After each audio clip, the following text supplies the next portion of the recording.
అబ్బబ్బబ్బా! ఏంటో ఈ విద్య. ఎప్పుడు చూసినా ఇదే చేస్తా ఉంటుంది. సమయం దొరికితే చాలు బైబిల్ చదవడం, ప్రార్థన చేయడం. ఎప్పుడు చూసినా ఇదే పనే దీనికి. అందరూ రెడీ అయిపోయి కాలేజీలకి వెళ్తూ ఉంటే, ఇది మాత్రం ఎప్పుడు చూసినా ఇదే పనే చేస్తుంటుంది. మార్పు మాత్రం రానే రాదు. అయినా ఇట్లాంటి వాళ్ళతో మా అమ్మగారు మాట్లాడొద్దన్నారు. ఎందుకంటే మార్చేస్తారంట మరి. ఓకే. అయినా మంచి అమ్మాయి, మంచి ఫ్రెండ్. మాట్లాడదాం. హే విద్య, ఏం చేస్తున్నావే? బైబిల్ చదువుతున్నా స్వప్న. మనం ఎప్పుడు చేసే పని ఇదే కదా. మనలో ఏమన్నా మార్పు ఉంటుందా? ఏమీ లేదు. ఎప్పుడు చూసినా ఇదే పని. ఒక ఎంజాయ్మెంటు లేదు, ఒక సౌండు లేదు. ఎప్పుడు ఇంతేనా? నిన్ను చూస్తుంటేనే ఒళ్ళు మండిపోతుంది. మన ఫ్రెండ్ సర్కిల్లో నువ్వు ఉన్నావంటే నాకు చాలా సిగ్గుగా ఉంది. అసలుకి మండిపోతుంది నాకైతే. ఏంటి అలా మండిపడుతుందా? ఏమన్నా తిన్నావా, తాగావా? నిన్ను చూస్తుంటేనే కడుపు మండిపోతుంది. ఇంకా తినడం ఒకటిను, తాగడం ఒకటిను. సరేలే, ఇప్పుడు ఏమన్నా తిందామా మరి? నువ్వేనా నాతో వస్తుంది? నువ్వేనా? అమ్మయ్య, సరే దా వెళ్దాం. సరే కానీ విజయ, ఈ మంత్లో మీదేదో ఒక పండుగ ఉంది కదా, కిస్మిస్సా క్రిస్మస్సా ఏంటది? క్రిస్మస్. అవునా? మరి ఏంటి ప్రిపరేషన్స్ అంతా ఎంతవరకు వచ్చాయి? ఏంటి మీ షాపింగ్లు, మీ డెకరేషన్లు ఇదంతా? ఓకే, అవుతుందా? ఓకే, సరే కానీ ఈ పండగ ఎందుకు ప్రపంచం అంతా జరుపుకుంటారు? ఒకసారి దీని గురించి నాకు ఒకసారి ప్రత్యేకత ఏంటో చెప్పగలవా? తప్పకుండా చెప్తాను స్వప్న. ఓకే. హే సౌమ్య, హాయ్ రా. హాయ్ జాయ్స్, మన ఫ్రెండ్స్ రా. హాయ్. సరే కానీ నువ్వు క్రిస్మస్ అంటే ఏంటో చెప్పు, వాళ్ళు కూడా వింటారు. తప్పకుండా చెప్తాను. ఆగు విజయ, స్వప్న మేం చెప్తాం క్రిస్మస్ అంటే. అవునా? చెప్పండి రా. క్రిస్మస్ అంటే ఏంటో తెలుసా? ఏంటి క్రిస్మస్ అంటే ఏంటో తెలుసా? అది చెప్పురా. క్రిస్మస్ అంటే షాపింగ్. షాపింగ్ అబ్బా, ఫుల్ షాపింగ్ అసలు. క్రిస్మస్ అంటేనే షాపింగ్ అసలు. 1+1 ఆఫర్స్, డిస్కౌంట్స్, అసలు ఫుల్గా పిచ్చగా షాపింగ్ చేస్తానబ్బా నేనైతే. ఇయర్ కి సరిపడే షాపింగ్ చేస్తాను నేను. అసలు టైమే ఉండదబ్బా నాకు షాపింగ్ చేయడానికి. అసలు ఇంత ఆఫర్స్, ఇన్ని డిస్కౌంట్స్, అజియోలో కూపన్స్, ఆర్డర్స్, అబ్బా ఏమి అసలు షాపింగ్ అబ్బా అసలు. ట్రింగ్ ట్రింగ్ ట్రింగ్. Hello, Ajio order madam. Ajio ఆర్డరా? ఓటీపీ చెప్పనా? చెప్పండి. 0145. ఎక్కడ పెట్టమంటారు? అక్కడ వాచ్మెన్ ఉంటాడు, వాచ్మెన్లో. Okay.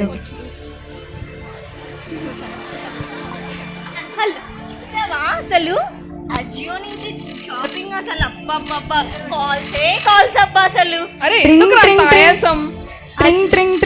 Hello, Myntra order madam. Myntra ఆర్డరా?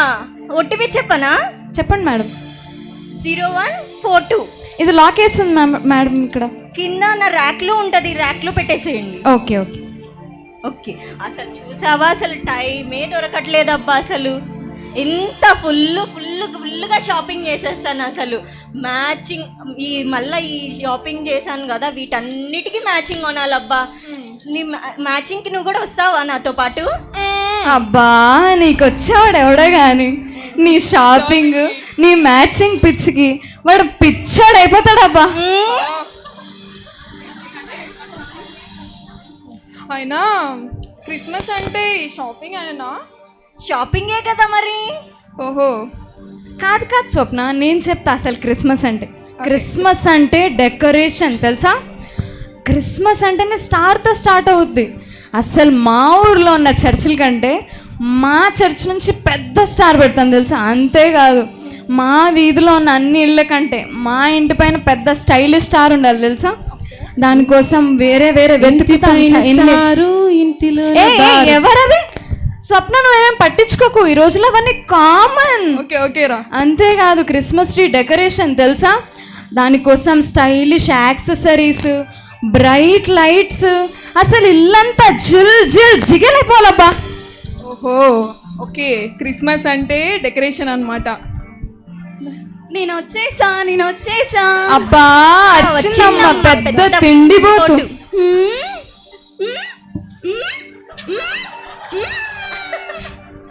ఏం మాట్లాడుకుంటున్నారు? క్రిస్మస్ అంటే ఏంటని అడిగితే చెప్తున్నాం. క్రిస్మస్ గురించి వీళ్ళేం చెప్తారు కానీ క్రిస్మస్ అంటే తిండబ్బా. ఆహా. తిండి అంటే క్రిస్మస్ అబ్బా. అబ్బో. క్రిస్మస్ రోజైతే ముక్కలైంది ముత్తది కదా నాకైతే. అసలు మా మమ్మీ చేసే వెరైటీస్, హాట్ నాటుకోడు పులుసు, దమ్ బిర్యానీ, అబ్బబ్బబ్బబ్బా ఎంత బాగుంటుందో అసలు. ఇంక ఇంతే కాదు, ఫ్యామిలీ అంతా గ్యాదర్ అయిపోయి ప్లమ్ కేక్ కట్ చేసుకొని తింటాం. తిన్నదంతా అరిగేదాకా డీజే రిమిక్స్ సాంగ్స్ పెట్టుకొని ఫుల్ డాన్స్ ఆడతాం. ఇంక ఇంతే కాదు, మళ్ళీ మూవీస్కి ప్లాన్ చేసుకుంటాం. మొత్తానికైతే క్రిస్మస్ అంటే తిండబ్బా. ఓహో, క్రిస్మస్ అంటే ఈ బిర్యానీలు తినడము ఇదే అన్నమాట. చూడే విజయ, వీళ్ళని చూసి నేర్చుకోవే. ఒక సౌండ్ లేదు, ఒక డ్యాన్స్ లేదు, ఒక పాట లేదు. ఎప్పుడు చూసినా అదే పని, అదే సైలెన్స్, అదే బైబుల్ చదవడం. ఇదేనా? వాళ్ళని చూసి నేర్చుకోవే.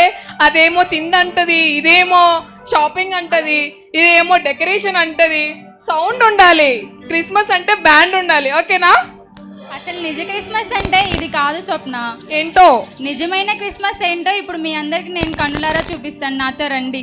ఓకే. ఈమె పేరు మరియా. ఈమె ఎల్లప్పుడూ దేవునికి ప్రార్థన చేస్తూ దేవుని యందలి భయభక్తులు కలిగి పరిశుద్ధంగా జీవిస్తున్న ఒక కన్యక. ఒకరోజు ఆమె దేవునికి ప్రార్థన చేస్తూ ఉండగా పరలోకము నుండి గాబ్రియేలు అను దేవదూత మరియకు ప్రత్యక్షమై ఈలాగు చెప్పెను, దయాప్రాప్తురాలా, నీకు శుభము, ప్రభువు నీకు తోడైయున్నాడు. అప్పుడు మరియా ఈ శుభవచనం ఏమిటో అని ఆలోచించుకొనుచుండగా, మరియా భయపడకుము, దేవుని వలన నీవు కృప పొందితివి. ఇదిగో నీవు గర్భము ధరించి కుమారుని కని ఆయనకు యేసు అను పేరు పెట్టుదు. ఆయన గొప్పవాడే, సర్వోన్నతుని కుమారుడనబడును. అందుకు మరియా, నేను పురుషుని ఎరుగని దానినే, ఇది ఎలాగ జరుగునని దూతతో అనగా, పరిశుద్ధాత్మ నీ మీదకి వచ్చును, సర్వోన్నతుని శక్తి నిన్ను కమ్ముకొనును గనుక పుట్టబోవు శిశువు పరిశుద్ధుడై దేవుని కుమారుడనబడును. దేవుడు చెప్పిన ఏ మాట అయినను నిరర్ధకము కానేరదని ఆమెతో చెప్పెను. అందుకు మరియా, ఇదిగో ప్రభు దాసురాలను, నీ మాట చొప్పున నాకు జరుగునుగాక అనెను. అంతట దూత ఆమె యుద్ధ నుండి వెళ్ళెను.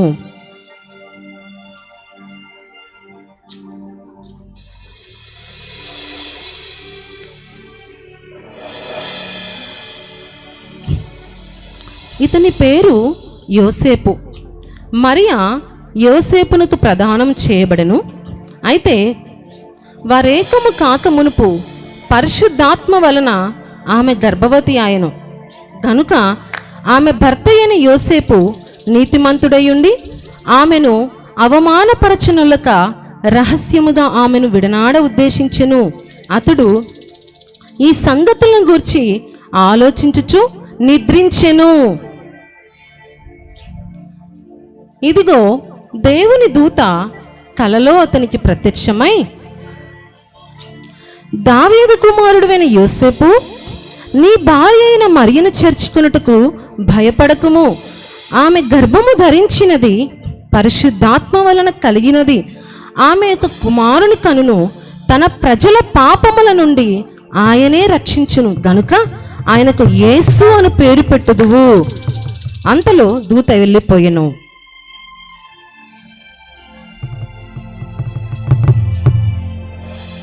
యోసేపు నిద్ర మేలుకొని ప్రభు దూత తనకు ఆజ్ఞాపించిన ప్రకారము చేసి తన భార్యను చేర్చుకొనెను.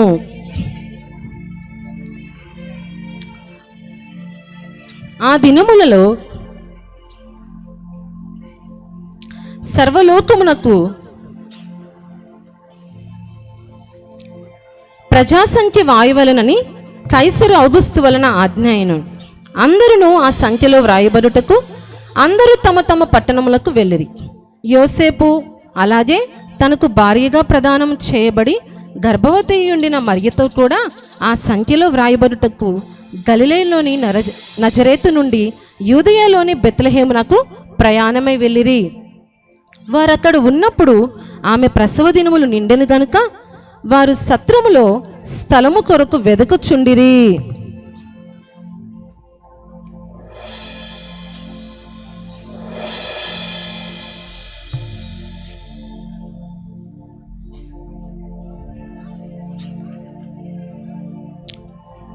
వారు స్థలము కొరకు వెతుకుచుండగా వారికి ఒక సత్రము కనబడెను.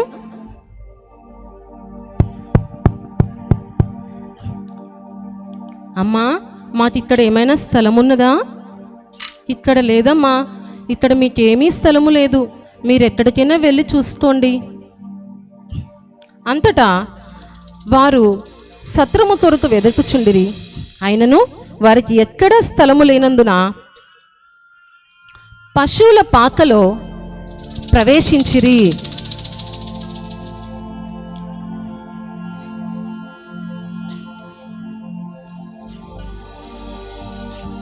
మరియా తన తొలిచూలు కుమారుని కని పొత్తిగుడ్డలతో చుట్టి ఆయనను పశువుల తొట్టిలో పరుండబెట్టెను.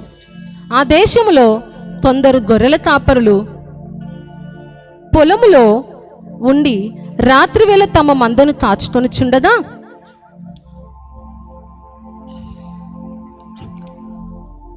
ప్రభు దూత వారి యొద్దకు వచ్చి నిలిచెను. ప్రభువు మహిమ వారి చుట్టూ ప్రకాశించినందున వారు మిక్కిలి భయపడిరి. అయితే ఆ దూత, భయపడకుడి, ఇదిగో ప్రజలందరికీ కలగబోవు మహా సంతోషకరమైన సువర్తమానము నేను మీకు తెలియజేయుచున్నాను. దావీదు పట్టణమందు నేడు రక్షకుడు మీ కొరకు పుట్టియున్నాడు. ఈయన ప్రభు అయిన క్రీస్తు. దానికి ఇదే మీ కానవాలు. ఒక శిశువు పొత్తిగుడ్డలతో చుట్టబడి ఒక తొట్టిలో పండుకొనియునుట మీరు చూచెదరు. వెంటనే పరలోక సైన్య సమూహము ఆ దూతతో కూడా నుండి సర్వోన్నతమైన స్థలములలో దేవునికి మహిమయు ఆయనకిష్టులైన మనుష్యులకు భూమి మీద సమాధానమును కలుగునుగాక అని స్తోత్రించిరి, స్తోత్రించిరి, స్తోత్రించిరి. అప్పుడు ఆ గొర్రెల కాపరులు, రండిరా రండి, మనము బెత్లెహేమునకు వెళ్ళి యేసును చూద్దాము రండి. ఆ గొర్రెల కాపరులు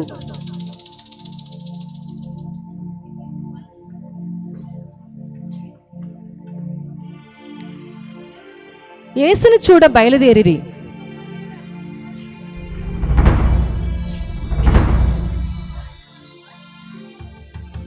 ఆ గొర్రెల కాపరులు యేసును చూచి సంతోషభరితులైరి.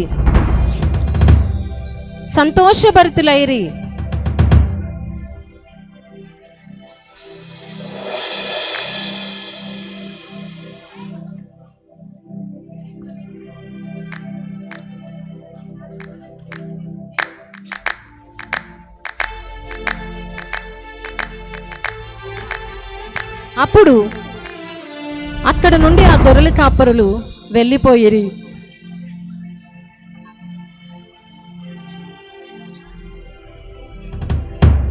అప్పుడు తూర్పు దేశపు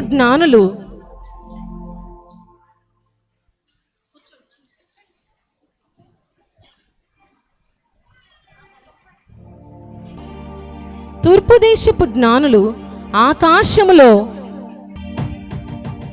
ఒక నక్షత్రము చూచి ఆ నక్షత్రము యేసయ్య అని ఎరిగి ఆయనను పూజింప వెంబడించిరి. ఆ నక్షత్రము ఆ శిశువు ఉండిన చోటికి వచ్చే వరకు వారికి ముందుగా నడిచెను. వారు ఆ నక్షత్రమును చూచి అత్యానందభరితులై ఇంటిలోనికి వచ్చి తల్లి అయిన మరియను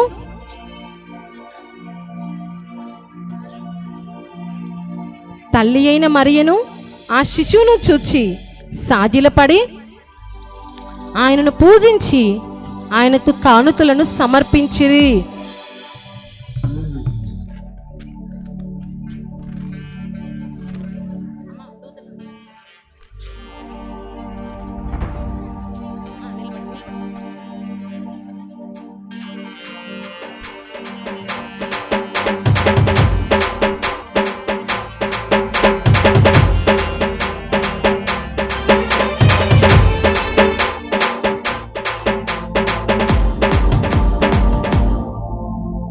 చూసారా, దేవుడు మరి దేవాతి దేవుడైన దేవుడు పరలోకం నుండి ఈ భూమి మీదకి పశువుల పాకలో తను తగ్గించుకొని నిన్ను నన్ను ప్రేమించి ఈ విధముగా ఆయన మనకు రక్షణ కలుగజేయుటకు, మన పాపములన్నిటిలో నుంచి విడిపించుటకు యేసుక్రీస్తు ప్రభువారు తానే ఈ లోకమునకు ఒక బలియాగముగా, ఈ లోకంలో ఒక శిశువుగా జన్మించెను.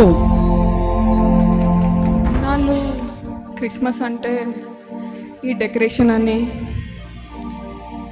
ఇంకా షాపింగ్ అని, ఈ తిండని చాలా అనుకున్నాను. నా ఫ్రెండ్స్ చెప్పినట్టుగా ఈ డ్యాన్సులు, పాటలు ఇవే అనుకున్నాను. నేను ఎన్నో పాపాలు చేశాను. ఇప్పటికీ ఘోర పాపంలోనే ఉన్నాను. నా తల్లిదండ్రులకు తెలిస్తే నా తల్లిదండ్రులు కూడా నన్ను క్షమించలేరేమో. కానీ భగవంతుడు అనేవాడు, దేవుడు అంటే నేను ఏమో అనుకున్నాను, పరలోకంలో ఉంటాడు, స్వర్గంలో ఉంటాడని అనుకున్నాను. కానీ నా కోసం వచ్చాడని పరలోకం నుండి ఒక మనిషి రూపం ఎత్తి భూలోకానికి దీనుడై తనను తాను తగ్గించుకొని పశువుల పాకలో జన్మించాడా? ఇంత విచిత్రమో! దేవుడు నా కోసం రావడం ఏంటి, భూలోకంలోనికి రావడం ఏంటి, నా పాపాల నుంచి నన్ను విముక్తి చెందించడానికి పరలోకం నుండి భూలోకంలోనికి వచ్చాడు. నాకైతే ఏమాత్రము తండ్రి యోగ్యత లేదు, కానీ పరలోకం నుంచి నా కోసం వచ్చాడంటే చాలా విచిత్రంగా ఉంది. తండ్రి నన్ను క్షమించు. నా తల్లిదండ్రులు కూడా నాతో లేరు, కానీ నా తోడుగా ఉండడానికి నువ్వు వచ్చావు దేవా. Thank you Jesus, thank you Jesus, thank you తండ్రి. నన్ను క్షమించు దేవా, నన్ను క్షమించు తండ్రి. నాలోనికి రా తండ్రి. యేసయ్యా నాతో కూడా ఉండి ఎప్పుడూ నన్ను నడిపించమని వేడుకుంటున్నాను దేవా. Thank you Jesus. నా కోసం పుట్టినందుకు వందనాలు దేవా. దేవా thank you, thank you, thank you Lord. Vijaya, I'm so sorry Vijaya. నేను ఎన్నోసార్లు నేను బాధ పెట్టాను, ఎన్నో మాటలు అన్నాను. నేను ఎన్ని మాటలు అన్నా కానీ ఒక్కసారి కూడా నువ్వు తిరిగి ఒక్క పల్లెత్తే మాట కూడా అనలేదు. అదేనేమో దేవుడు నీలో ఉన్నందుకు నువ్వు ప్రవర్తించే ప్రవర్తన, దేవుడు నీలో ఉండి ఆయన ప్రేమను కనబరుస్తున్నాడు నీ ప్రవర్తన ద్వారా. అది నిజమైన క్రైస్ట్ అంటే నీ ప్రవర్తన ద్వారానే తెలుస్తుంది. థ్యాంక్ యూ సో మచ్ విజయ.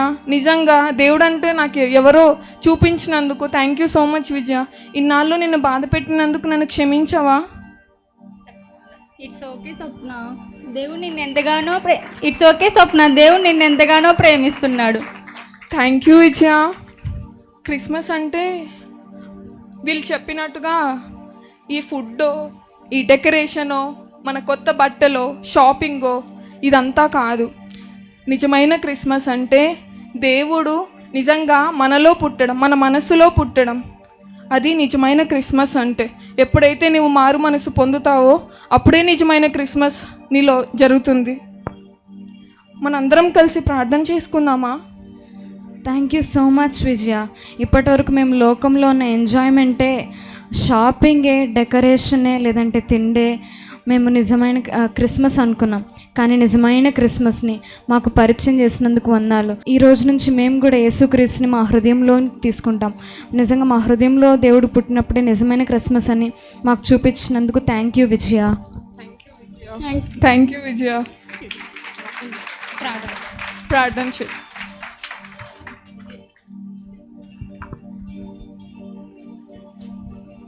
పరిశుద్ధుడా, ప్రేమ స్వరూపి, నమ్మకమైన తండ్రి, వందనాలు యేసయ్యా, స్తోత్రాలనైనా ప్రభా. పాపులమైన మా కొరకు ప్రభా, మా పాపాలని క్షమించి తండ్రి ఇదిగో నీ పరిశుద్ధ రక్తంతో కడిగి ప్రభా ఈ క్షణమే మీరు మా హృదయంలో రమ్మని ఆహ్వానిస్తున్నాం తండ్రి. యేసు నామములో అడుగుచున్నాం ప్రభా, ఆమేన్.